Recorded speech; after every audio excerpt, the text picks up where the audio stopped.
자, 여러분 교재 수요 공급이 동시에 변동하는 경우, 자, 네 가지인데 이런 것은요 여러분이 직접 하나 그림을 그려보면 좋은데 하나 예를 들어 볼게요. 그 문제가 하나 있어요. 74페이지에 예제 문제가 있는데, 자,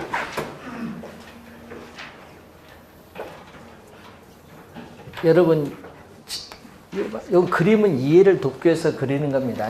자, 수요 곡선과 공급 곡선이 이렇게 주어졌어요. 자, 지금 수요 곡선과 공급 곡선이 지금 주어진 상태에서, 자, 이게 지금 최초의 뭐다? 균형. 자, 지금 최초의 균형이 이렇게 주어진 상태입니다. 자, 지금 문제에서 뭐라고 나왔죠? 문제에서 수요가 증가하고 동시에 뭐죠? 공급이 감소하는 경우는 어떠한가? 자, 이런 경우죠. 자, 그러면 수요가 증가하면은 수요 곡선 자체가 우측으로 이렇게 이동을 하고, 공급이 감소하면 공급 곡선 자체가 왼쪽으로 이동하는데, 그림을 볼 때는 항상 이거 이동폭을 보세요. 이 폭. 증가폭과 뭐 감소폭, 요걸 보면 되는데, 지금 폭이 같으면요 새로운 균형점에서 균형 거래량은 불변인데 가격은 상승을 해요. 최초의 균형과 비교했을 때 이번은 수요 증가폭이 이렇게 큰데 공급의 감소폭은 뭐다? 작을 경우에 새로운 균형점에서 균형 거래량은 증가하는데 뭐다? 이것은 균형 가격은 상승해요. 자, 이번은 수요는 약간 증가를 하는데 공급은 뭐죠? 대폭 감소하는 경우, 이 경우에 새로운 균형점에서 균형 거래량은 감소하고 가격은 상승하죠. 자, 그래서 이 경우 수요가 감소하고 수요가 증가하고 동시에 공급이 감소하는 경우에는 균형 가격은 항상 상승을 해요. 자, 여러분 아까 우리가 배우셨잖아요. 아까 배울 때 뭐를 배웠죠? 최초의 균형 상태에서 우리가 배우죠. 가격과 거래량일 때 공급이 뭐다? 지금 이쪽인데 공급이 뭐 했어요? 감소했죠? 공급이 감소하는 거잖아요. 공급. 수요는 뭐 했다? 증가하죠. 이건 공수인데 왼쪽은 감소, 오른쪽은 증가인데, 공급은 감소고 수요는 증가인데 가격은 어떻게 돼요? 가격은 둘 다 위로 가잖아요. 그럼 가격은 항상 상승해요. 균형 가격은 항상 공급이 감소든 수요가 증가든 가격은 오르기 때문에 항상 상승한데, 거래량이 문제죠. 거래량은 뭐가 돼? 수요의 증가폭, 공급의 감소폭에 따라서, 수요의 증가폭, 공급의 감소폭에 따라서 거래량은 불변일 수도 있고 증가할 수도 있고 감소할 수도 있어요. 그렇기 때문에 균형 거래량은 그 변화를 알 수 없다. 불변일 수도 있고 증가할 수도 있고 감소할 수도 있기 때문에 균형 거래량은 그 변화를 알 수 없다. 그래서 5번이 정답입니다. 자, 이런 문제인데, 그래서 동시에 변할 때는 그래프가 몇 개? 3개가 나오는 거예요. 그래서 하나 그려봤으니까 나머지는 한번 여러분이 그려보세요. 그래서 이걸 연습을 해야 여러분이 좀 약간 그 내용을 좀 이해가 빨라져요. 제가 그러면 제가 실력입니다. 여러분이 그려보셔야지. 그러니까 요걸 잘 활용하면은 어떻게 돼요? 빠르게 이해가 돼요. 나중 되면. 자, 우선은 이런 동시에 변환을 하는 경우인데, 또 여러분 시험에 나오는 게 있거든요. 자, 여러분 교재에 거기에 보시면은 74페이지에 보시면은 4번에 수요와 공급 중 어느 한쪽이 완전 탄력적. 자, 완전 탄력적은 뭐다? 수평선. 완전 비탄력적은 뭐다? 수직선이죠. 수직선. 자, 수직선인데, 자, 이런 경우입니다. 이런 경우. 자, 가격이 주어졌죠. 자, 이렇게 완전 비탄력적은 수직선. 완전 비탄력적인 지금 이렇게 수직선인 경우, 완전 비탄력적인 수직선인데, 자, 이때 공급곡선 그렇죠. 자, 이 점이 지금 현재 최초의 균형이에요. 최초의 균형. 자, 그런데 완전 비탄력적일 때, 예를 들어서 공급이 증가하면 공급 곡선이 우측으로 이동하는데, 새로운 균형점에서 공급이 증가하면 어떻게 돼? 자, 여러분, 공급이 증가하면요, 가격은 하락을 해요. 공급이 증가하면 가격은 하락을 하는데, 거래량은 뭐죠? 수직선이니까 지금 수요량이 고정되어 있잖아요. 거래량은 불변이에요. 자, 그런데 여기서는 어떻게 돼요? 수요가 증가하면 수요 곡선이 우측으로 이동하는데, 새로운 균형점에서 수요가 증가하면 가격은 상승하지만 거래량은 불변이에요. 그래서 여러분이 완전 비탄력적인 수직선일 때는 균형 거래량은 어떻게 돼요? 수요량 공급량이 고정되다 보니까 균형 거래량 자체는 변화가 없다. 불변. 요걸 꼭 기억해야겠죠? 수직선일 때는 균형 거래량은 불변. 수요량도 고정, 공급량도 고정됐기 때문에 균형 거래량은 불변이에요. 자, 그런데 만약에 이런 경우, 이거는 수평선이다. 자, 수평선은 뭐죠? 완전 탄력적이죠. 자, 수평선인 완전 탄력적인 형태가 주어졌다. 자, 완전 탄력적인 수평선이 주어졌어요. 자, 그러면 지금 최초의 이 균형에서, 자, 우선 공급이 증가하면 공급 곡선이 우측으로 이동하는데, 새로운 균형점에서 공급이 증가하니까 거래량은 증가하는데 가격은 수평선이니까 가격은 변하지 않는다. 자, 수요가 증가하면 수요 곡선이 우측으로 이동하는데, 새로운 균형점에서 수요가 증가하니까 거래량은 증가하는데 가격은 변하지 않는다. 작년에도 또 출제했죠. 수직선, 수평선 시험에 많이 나오거든요. 그래서 수평선일 때는 균형 가격은 변하지 않는다. 균형 가격은 뭐다? 불변. 여러분이 시험 문제에 자주 내거든요. 수직선, 수평선은 예외잖아요. 그래서 이런 경우 또 시험 문제에 많이 출제를 합니다. 작년에 또 출제했어요.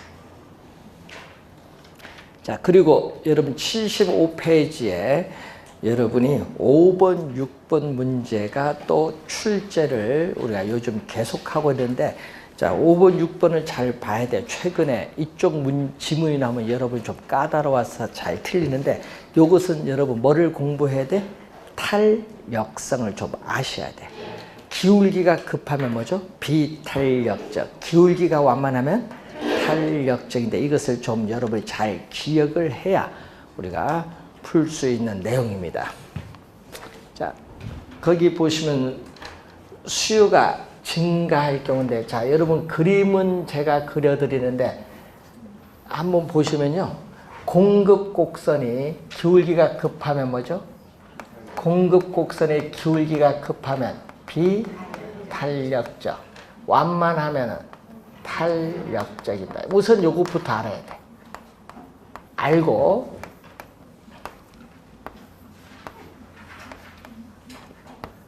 자, 기울기 급하고 완만하죠. 자, 여기서 수요 곡선을 만나는 이 점이 바로 뭐가 돼? 최초의 균형. 자, 수요 곡선이 만나는 이 점이 지금 최초의 균형이죠. 자, 최초의 균형 상태요. 자, 그러면은 5번 설명인데, 수요가 뭐 할 경우? 증가한다. 그럼 수요가 증가하면 가격은, 예? 수요가 증가하면은 가격은 상승해요. 가격은 오르는데, 수요가 증가하면 가격은 오르는데 얼마만큼 오르냐, 이걸 따지는 거예요. 그럼 수요가 증가하면은 가격은 상승하는데 얼마만큼 상승하느냐. 비탄력적은 가격 변화에 민감하지 않아요. 그렇기 때문에 어떻게 해요? 비탄력적은 가격의 변화에 따라 수요량이 민감하게 반응하지 않거든요. 그래서 가격이 뭐다? 이렇게 많이 올라요. 근데 탄력적은 가격 변화에 민감을 하니까 어떻게 해요? 탄력적은 지금 어느 거죠? 요거죠. 요거니까 약간 상승을 해요. 근데 탄력적은 가격 변화에 대해서 민감하니까 거래량은 많이 증가해요. 뭐에 비해서? 민감하지 않은 비탄력적에 비해서 많이 증가한다. 이걸 확인 잘 해두셔야 돼요. 시험 문제. 그럼 여기서도 어떻게 돼요? 감소하면 어떻게 될까요? 여기서 감소하면, 자, 수요가 감소하면은 수요 곡선 자체가 왼쪽으로 또 이동을 하죠. 자, 비탄력적일 때는 가격이 많이 내려요. 여기는 많이 오르고 여기는 또 많이 내려요. 뭐에 비해서? 탄력적에 비해서. 탄력적에 비해서 여기는 많이 오르고 많이 내린다. 뭐? 비탄력적일수록. 근데 비탄력적은 어떻게 돼요? 우리는 탄력적은 많이 줄어들고 비탄력적은 뭐다? 적게 줄어든다. 요거 있거든요. 그래서 결론은 뭐냐? 결론은 얘기해요. 비탄력적. 우리 시험에 보면요. 비탄력적을 제일 많이 내니까 비탄력적일수록 뭐보다? 탄력적보다 가격의 변화폭은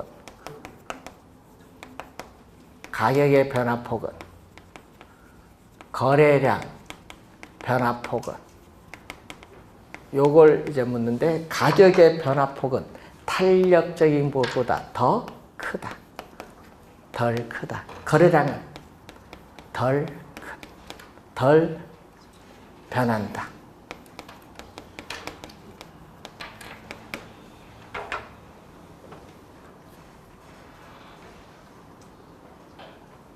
그래서 항상 요걸 잘 보셔야 돼요. 더 크다. 밑에는 뭐다? 덜 변한다.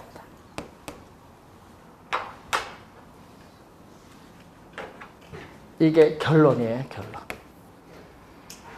결론인데 여기서 하여튼 요 두 개에서 시험 문제 많이 나오는데 여러분 특히 지금 5번, 6번이죠. 5번, 6번은 좀 잘 봐야 돼요. 왜냐? 올 30회 시험에 정답 지문으로 물을 가능성이 높아요. 5, 6번. 말로 출제하거든요, 시험 문제는. 그렇기 때문에 그림 보고 그 말이 어떤 말인가 이해를 하시면 돼요. 자, 그럼 6번 그림은 얘기죠. 자, 6번 그림은 수요 곡선이 기울기가 급하면 뭐죠?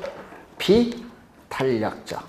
자, 수요 곡선의 기울기가 급하면 비탄력적. 또 완만하면 탄력적. 자, 공급이 주어졌죠. 자, 이게 지금 최초의 또 균형. 자, 또 최초의 균형이 이렇게 주어졌어요. 자, 그러면 이번은 공급이 뭐 하는 경우? 증가. 자, 공급이 증가하면은 가격은 뭐 한다? 하락을 하는데 얼마만큼 하락하느냐 얘기죠. 공급이 증가하면 비탄력적은 아까 비탄력적은 가격 변화폭이 크죠. 변화폭이 커요. 더 많이 하락을. 뭐보다? 탄력적보다 더 많이 하락하고 거래량 변화폭을 봤더니 비탄력적은 약간 증가해요. 뭐보다? 탄력적보다 약간 덜 증가해요. 자, 그럼 여기 또 뭐가 돼요? 공급이 뭐 한다면? 감소하면은 가격은 비탄력적은 더 많이 올라요. 뭐보다는? 탄력적보다. 그러니까 변화폭이 더 커요. 비탄력적은. 근데 거래량은 어떻게 돼요? 비탄력적은 약간 감소한 데 비해서 탄력적은 대폭 크게 감소해요. 자, 결국 요 말이거든요. 요 말만 잘 이해를 하면 돼. 비탄력적일수록 가격 변화폭은 더 크고 거래량 변화폭은 덜 변한다. 덜 변한다. 덜 증가한다. 덜 감소한다. 그래서 요 그림, 요거는 몇 번 그림? 5번. 밑에는 6번. 5번 그림, 밑에는 6번 그림. 자, 여러분 그 말 의미를 이 그래프를 보면서 이해를 하시면 되겠습니다. 하여튼 올해 정답 지문 출제 예상되는 부분이기 때문에 5, 6번 잘 정리를 하십시오. 자, 우리가 6페이지 오시면은 경기 변동이 나오죠. 경기라는 것은 경제의 활동 상태인데 경제의 활동 상태가 좋은가 나쁜가 이게 되풀이돼서 반복되기 때문에 경기 변동은 경기 순환이라고 해요. 그래서 이렇게 여러분 이게 지금 뭐죠? 평균적인 경기 추세선이야. 평균적인 경기 추세선인데 이렇게 경기 좋고 나쁘면 이렇게 되풀이돼서 이렇게 반복이 되는 거예요. 이때 이 점이 뭐죠? 경기가 가장 높은 좋은 무슨 정점 피크. 이건 경기의 뭐다? 바닥. 경기 바닥이 뭐다? 저점이라고 해요. 그러면 이 정점과 이 저점 사이의 이 길이를 경기 변동의 진폭이라고 하고요. 이때 이 정점과 또 이 정점 사이의 이 한 사이클을 경기 변동의 주기라고 해요. 그래서 우선 주기, 진폭, 정점, 저점을 알아두면 돼요. 그러면 정점 올라가는 게 호황이고 내려오면 후퇴, 바닥을 통해 가는 불황, 회복, 호황 이렇게 되풀이돼서 반복이 되는 이런 변동을 무슨 변동이라고 한다? 순환적인 경기 변동이에요. 자, 이러한 순환적인 경기 변동인데 이 순환적인 경기 변동 이외에 다른 형태의 경기 변동이 부동산은 나타나는데 그 내용이 77페이지에 박스에 나와 있어요. 자, 박스 보니까 시험에는 6번 출제되고 있는데 그 6번이 다 요걸 출제한 거예요. 계절적 변동, 무자기적. 요걸 이해를 하고 있느냐. 요걸 출제한 거예요. 시험 문제는. 계절적 변동, 무자기적 변동을 출제를 한 거예요. 6번 출제했잖아요. 자, 계절적 변동하면 뭐가 된다? 계절적 변동을 하면은 1년을 단위로 합니다. 봄, 여름, 가을이 있어요. 자, 1년을 단위로 했을 때 계절에 따라 정기적으로 나타나는 경기 변동입니다. 자, 지금 겨울철 날씨가 추워요. 땅 파서 건축하기가 쉽다 어렵다? 어려워요. 그래서 겨울철 건축 경기가 둔화되는데 이건 매해 발생하는 현상. 또 대학가에서 방학 기간 동안에는 대학 인근의 원룸주택의 공실률은 증가하는데 이것도 매해 발생해요. 시험 문제는 사례가 나오잖아요. 사례를 잘 보고 계절적 변동이죠. 무자기적 변동은요. 불규칙 변동이 되고 예기치 못한 사태예요. 자, 예기치 못한 사태로 인한 이거죠. 예기치 못한 사태로 인해서 나타나는 우리가 비순환적인 비주기적인 경기 변동. 예기치 못한 사태하면요. 정쟁, 혁명, 폭동 등의 사회적 혼란, 그리고 또 지진이나 홍수 등의 자연재해라든지 또 정부의 급격한 부동산 정책의 변화, 우리나라 뭐 작년 9.13 대책처럼 이런 것은 바로 무자기, 불규칙 변동을 가져오게 된다는 거예요. 그 외에 장기적 변동을 추세적 변동인데 어떤 지역이 재개발되는 거죠. 50년 이상 지나면 재개발이 이루어지는데 이러한 재개발이 이루어질 때 나타나는 추세적, 장기적 변동도 있습니다. 그런데 문제는 이 두 가지가 시험에 우리 출제를 하는 거예요. 두 가지. 6번 출제를 했습니다. 자, 그리고 작년에 경기 변동이 26회 출제되고 29회 출제를 했는데 둘 다 쉽게 출제를 했어요. 자, 여러분 교재 78페이지 보시면은 부동산 경기 변동을 측정하는 지표가 나와요. 자, 부동산 경기를 측정하는 지표 보면요. 여러분 작년 시험에도 이렇게 내거든요. 부동산 경기를 측정하는 지표에는 건축량, 거래량이 등이 있다. 간단히 이렇게 내요.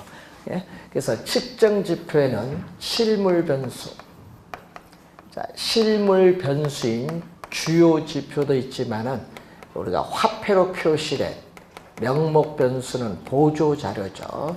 자, 이런 게 있는데 실물 변수로서는 우선 공급을 나타내는 지표도 있고 또 뭐도 나타낸다? 수요를 나타내는 지표가 있어요. 자, 공급 지표 중에 대표적인 것은 뭐죠? 부동산 경기는 건축 경기라고 불릴 만큼 건축 경기에 많은 영향을 받기 때문에 공급의 대표적 지표는 뭐죠? 건축량이에요. 건축량. 자, 우리는 공급에는 뭐가 있다? 부동산은 시차가 있어요. 선행지표, 동행지표, 그리고 후행지표가 있어요. 시차가 있습니다. 각각의. 선행지표의 대표적인 게 뭐냐? 건축허가량. 자, 여러분 신축이나 증축 등의 뭐를 허가 면적을 알면은 앞으로 미래의 건축 경기가 어떻게 변화할 것인가를 예측할 수 있기 때문에 상당히 중요한 지표예요. 뭐 여러분 용도별, 연면적별, 예? 건축 자재별로 우리는 건축 허가량을 파악을 하기도 합니다. 또 허가를 받으면 또 착공 신고를 통해서 착공을 또 해야 돼. 그래서 동행 지표인데 문제는 요게 시차 있죠. 허가 받아서 2년 뒤에 착공할 수도 있잖아요. 그래서 시차가 있다는 거예요. 요 두 가지는요, 자료 수집이 용이하기 때문에 많이 활용하고, 착공을 했는데 완공 안 될 수도 있죠. 여러분, 안현역 앞에 흉물 쓰던 건물 하나 있어요. IF 그때 한 70, 80%까지 됐는데, 아직 완공 안 됐어요. 20년 지났는데도. 예? 그러니까 완공 언제 될지 몰라. 그래서 우리는 이걸 잘 활용을 안 해요. 건축에 대한 뭐다? 완공량. 시차가 각각 있는데 요 두 지표를 많이 활용해요. 자, 수요 지표는 뭐다? 거래량. 거래량 중에서도 뭐죠? 주택 거래량이죠. 자, 주택 거래량이 많으면 호경기, 주택 거래량이 적으면 불경기인데 거래량이 많은지 적은지 뭐 갖고 판단해요? 우리 요즘 뉴스 많이 발표하잖아요.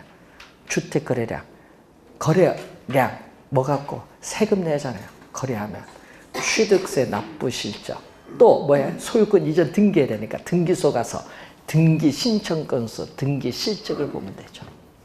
자, 그러고 보면 거래량을 파악할 수 있고, 또 조성된 택지의 분양 실적, 조성된 택지의 분양이 활발하면 일반적으로 호경기, 조성된 택지의 분양이 저조하면 일반적으로 불경기라 보잖아요. 자, 명목변수로서 부동산 가격이 화폐로 표시된 변수잖아요.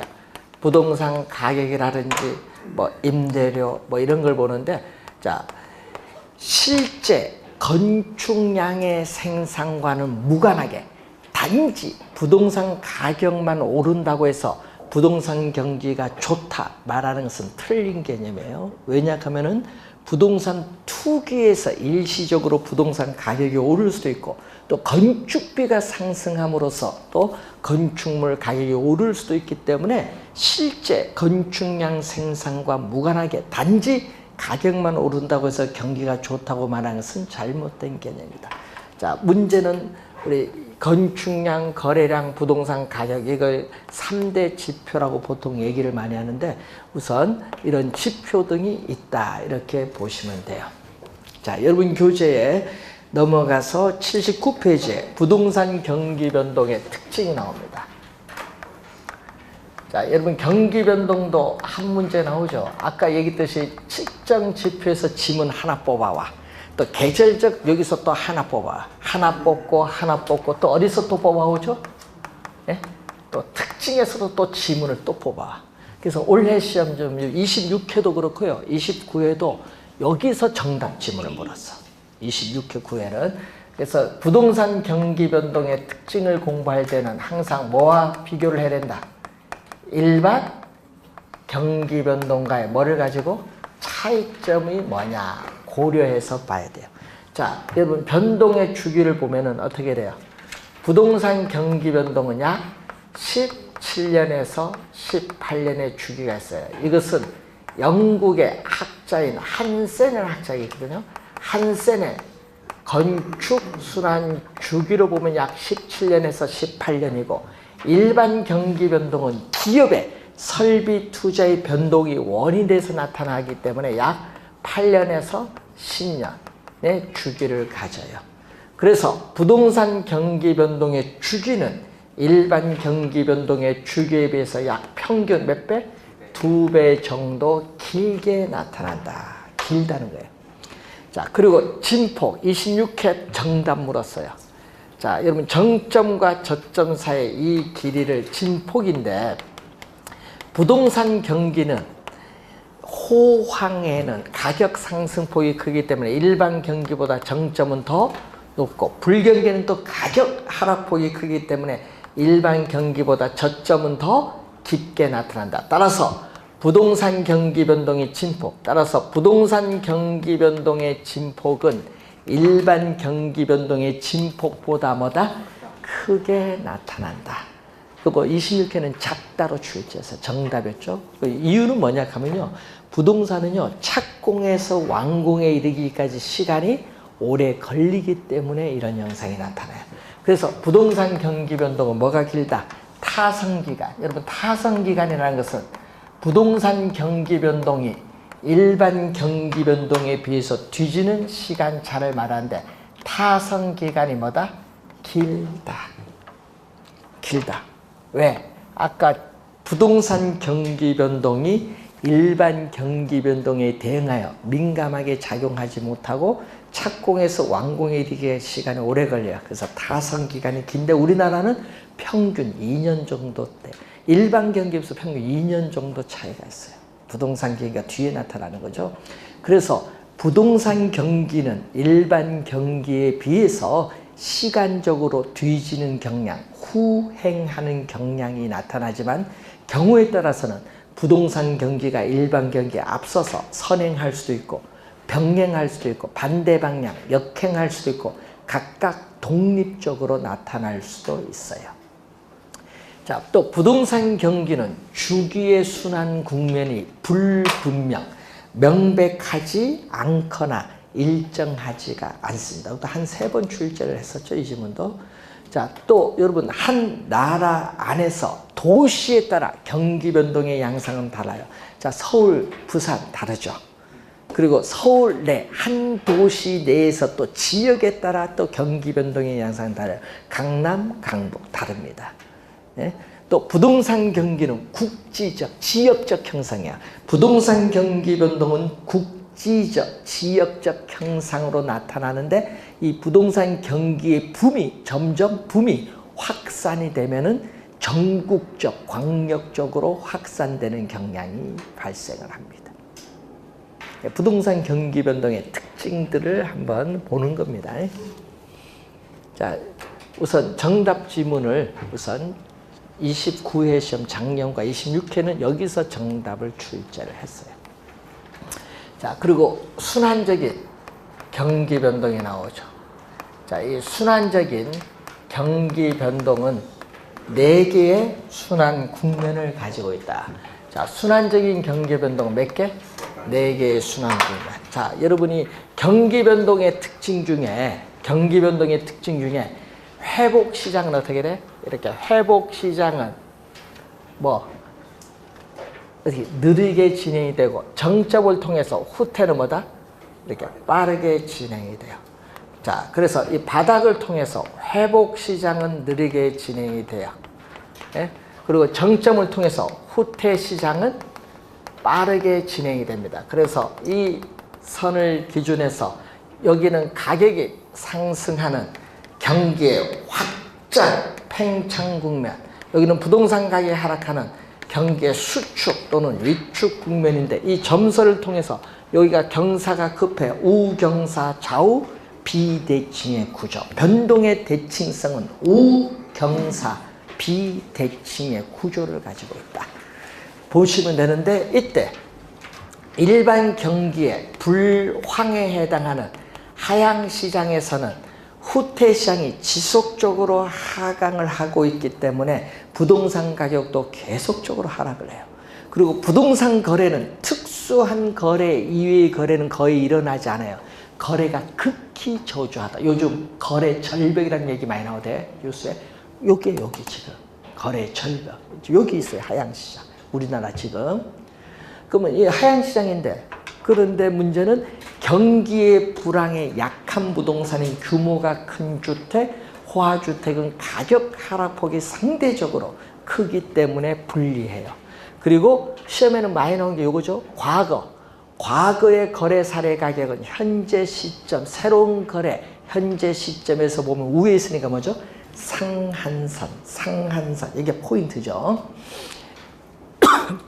자, 그러다가 이 하향시장에서는 전체 임대 면적 중 임대되지 않은 면적에 비한 공실률은 뭐가 돼? 최대가 되고, 건축 허가 신청 건수는 뭐가 된다?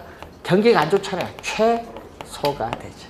그러다가 바닥을 통해서 경기가 점점 회복이 가는데 잘 몰라요. 바닥을 잘 모릅니다. 그래서 여러 가지 지표를 봐요. 우리는 고객이 중개업소를 찾는 빈도가 이전에 비해서 늘어난다. 건축 허가 신청 건수가 증가한다. 부동산 가격이 서서히 오르기 시작한다. 그리고 공실률이 감소한다. 건축 자재 수요도 증가한다. 그러면은 회복시장에 접어들었다고 볼 수 있어요. 그래서 회복시장은 거래가 서서히 활기를 띠기 시작하는 국면인데, 과거의 거래 사례 가격은 현재 새로운 거래 보면 비슷하면 뭐죠? 기준 가격. 저점에 있으면 뭐죠? 하한선. 기준 가격이 되거나 하한선이 됩니다. 그러다가 회복시장에서 가격이 지속적으로 상승하는 뭐죠? 일반 경기의 호황에 대응하는 상향시장에 접어들면은 모든 부동산에 대한 거래가 활발하게 이루어지는 시장이에요. 여기는 뭐죠? 공실률은 어떻게 돼요? 최소. 건축 허가 신청 건수는 최대가 나타납니다. 그러다가 작년에도 출제했었죠. 여러분 29회, 26회 했는데 이것도 5번 낸 것 같아. 과거의 거래 사례가 현재 새로운 거래 사례에 있어서 현재 시점에서 보면 밑에 있잖아요. 하한선. 이걸 5번 출제했어. 작년에 또 냈어요. 하한선. 자, 이쪽에서는 어떻게 돼요? 이쪽에서는 가격이 오르기 때문에 매도자는 거래를 뒤로 미루려고 하고 매수자는 거래를 앞당기려는 경향이 있기 때문에 부동산 중개 전문 활동에서는 매도자가 있어야 거래가 이루어지니까 누가 중시된다? 매도자가 중시되는 시장이 형성이 돼. 매도자. 근데 정점을 통해서 내려오면은 거래는 한산하고 가격은 하락하는 후퇴시장으로 접어들죠. 과거의 거래 사례 가격은 어떻게 비슷한 기준 가격. 정점에 있으면 상한선. 25회 시험에는 상한선인데 하한선으로 출제했습니다. 25회 정답이었죠. 주의해 두시고, 여기서는 어떻게 돼요? 가격이 하락을 하기 때문에 매도자는 빨리 매각을 하고자 할 것이고 매수자는 늦게 될 수 있는데 사고자 해요. 그러다 보니까 누가 있어야 거래가 이루어져요? 매수자. 그래서 부동산 중개 전문 활동에서는 매수자가 중시되는 시장이 형성이 된다. 자, 그런데 문제는 이러한 경기의 순환 국면에 의해서 우리가 분류가 되는 시장은 아니지만은 일반 상품 시장에는 존재하지 않고 부동산 시장에만 존재하는 고유의 시장이 바로 무슨 시장? 안정시장이 나와요. 안정시장은 가격이 이렇게 가거든요. 안정적이거나 약간의 가벼운 상승 정도는 가져오는 시장인데, 자, 과거는 가격이 이렇게 안정적이에요. 과거의 사례 가격은 현재 새로운 거래에서 보면 안정적으로 오기 때문에 신뢰할 수 있는 거래의 기준이 돼. 신뢰할 수 있는 거래의 기준이고, 이 경기의 불황에 강한 부동산, 뭐죠? 규모가 작은 주택, 위치가 좋은 주택, 역세권의 소규모 점포 등은 경기 불황에도 가격이 상대적으로 안정이 돼 있어요. 그래서 경기 불황에 강한 유형의 부동산들이 존재하는 시장이 무슨 시장? 안정시장의 국면. 자, 여기서 근데 시험 지문에 보면요, 여기에 아니면 여기서 정답을 많이 묻거든요. 정답 지문을. 그래서 지금 26회, 29회는 여기서, 그 전에는 다 여기서 또 물었어요. 하여튼 경기 변동은 어떻게 돼요? 여기서 출제를 하든지 아니면 거미집에서 출제하는데, 작년은요 경기 변동 하나, 거미집 하나, 2개 출제했어요. 그러니까 경제로만 그래서 6문제 출제인데, 올해는 경기 변동, 거미집 이론 여기서 한 문제 출제 예상되는데, 제가 보기에는 경기 변동에서 나올 것 같아요. 거미집 이론보다는 경기 변동 이론에서 출제가 예상된다. 이렇게 보시면 돼요. 한 문제. 나오면은 정답은 어디서? 특징과 어디서? 순환적 변동에서 정답을 물어요. 자, 우선 또 출제. 경기 변동에서 또 한 문제인데 난이도는 하루 출제합니다. 자, 이렇게 해서 경기 변동에 관련해서 배웠고요. 여러분 81페이지 거미집 이론부터는 우리가 다음 주에 강의를 진행하도록 하겠습니다. 자, 오늘 수고하셨습니다. 안녕히 가십시오. 감사합니다.